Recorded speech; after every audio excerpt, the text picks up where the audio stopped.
ఈరోజు మా నాన్న మా కోసము నేరేడుకాయలు తెచ్చాడు. మేము ఈరోజు మధ్యాహ్నం స్నాక్స్లా ఎత్తుకోమయ్యాము.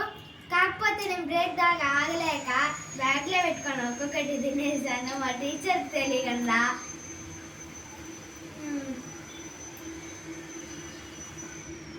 నేరేడుకాయలు టేస్టే వేరు. నేరేడుకాయలు ఉప్పేసుకొని తింటే ఇంకా బాగుంటాయి. నా నాలుగు చూసారా ఎల్లగా అయిపోయింది. చూడండి,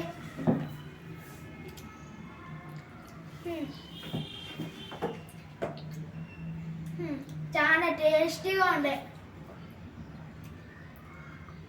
రాగా నేను తీసుకో.